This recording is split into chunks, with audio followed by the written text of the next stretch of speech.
અખિલ ગુજરાત રાજપૂત યુવા સંઘના આંતરરાષ્ટ્રીય અધ્યક્ષ પીટી જાડેજાની એક કેસમાં પાસા કલમ લગાવીને ધરપકડ કરવામાં આવી છે, જેને લઈને ક્ષત્રિય સમાજ દ્વારા ઠેર ઠેર વિરોધ થઈ રહ્યો છે। એવામાં હવે ક્ષત્રિય યુવકે સરકારમાં રહેલા ક્ષત્રિય આગેવાનો પર પણ પ્રશ્નો ઉઠાવ્યા છે। શું છે સમગ્ર વિગત જાણીએ અહેવાલમાં। જય હિન્દ, BSI ન્યૂઝ પર આપની સાથે હું છું નિધિ ગઢવી। પીટી જાડેજાની પાસા હેઠળ થયેલી ધરપકડ બાદ રાજકોટ, અમદાવાદ અને વડોદરા સહિત ઠેર ઠેર જગ્યાઓએ કલેક્ટરને આવેદન આપવામાં આવી રહ્યા છે। તેમની માંગ છે કે પીટી જાડેજા સામે લગાવેલા આરોપો ખોટા છે, તેમને ખોટી રીતે હેરાનગતિ કરવામાં આવી છે। જો તેમને જલ્દીથી નહીં છોડવામાં આવે તો ઉગ્ર આંદોલન કરવામાં આવશે। તો બીજી તરફ રવિરાજસિંહ ગોહિલ નામના એક ક્ષત્રિય યુવક છે, જેમનું કહેવું છે કે હવે આવેદન આપવાથી કંઈ નહીં થાય, હવે આંદોલન કરવું પડશે। આ બાબતને લઈને તેમણે એક વિડીયો દ્વારા જેલ ભરો આંદોલનની પણ વાત કરી છે। સૌપ્રથમ એ વિડીયો પર એક નજર કરીએ। ગઈકાલ મોડી રાત્રે સરકારે અસ્મિતા આંદોલનની દાદ રાખીને ક્ષત્રિય સમાજના આગેવાન પીટી જાડેજા સાહેબની એક સામાન્ય કેસમાં ધરપકડ કરાવીને સરકારના ઇશારે પાસા જેવી ગંભીર કલમો લગાડીને એમને અમદાવાદની સાબરમતી જેલમાં ધકેલી દેવામાં આવ્યા। ખાસ કરીને મારા ક્ષત્રિય સમાજના ખમીરવંતા યુવાન ભાઈઓને વિનંતી કે હવે આવેદનનો સમય નથી, બહુ આવેદનો દીધા।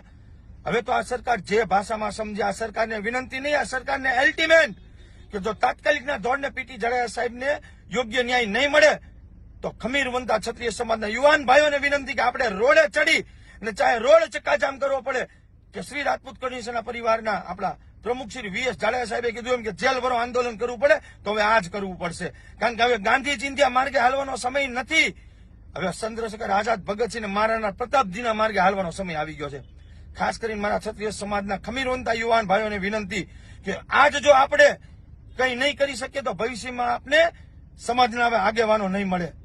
આ સરકારને અલ્ટિમેટ વિનંતી નહીં, અલ્ટિમેટ કે જો આગામી ટૂંક સમયની અંદર પીટી જાડેજા સાહેબને યોગ્ય ન્યાય નહીં મળે તો જે કાંઈ ગંભીર પરિણામ આવશે, ચાહે જેલ ભરો આંદોલન થાય કે ચાહે રસ્તા રોકો આંદોલન થાય, એની તમામ જવાબદારી આ સરકારની હશે।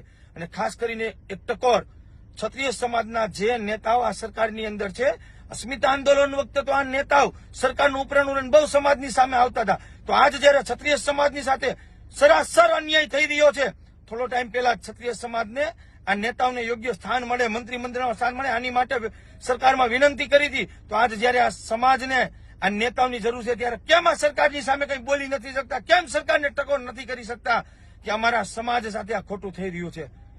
સમાજે પણ હવે આંખ ઉગાડવાની જરૂર છે કે જે સમાજના નામે ચરી ખાતા નેતાઓ છે એમને ઓળખવાની જરૂર છે। જોઈએ કેટલા નેતા આ સમાજની સાથે આજ ઉભા રહે છે। તેમનું કહેવું છે કે આ સરકાર જે ભાષામાં સમજે એ ભાષામાં જ તેમને સમજાવવાની હવે જરૂર છે। અને ઉપરાંત તેમણે અસ્મિતા આંદોલનને ટાંકીને કહ્યું કે એ સમયે તો સરકારમાં રહેલા ક્ષત્રિય આગેવાનો જે છે અને સરકારના જે નેતાઓ છે, એ નેતાઓ સરકારનું ઉપરાણું લઈને આવતા હતા, પણ જ્યારે અત્યારે સમાજને તમારી જરૂર છે ત્યારે કેમ મૌન થઈને બેઠા છો।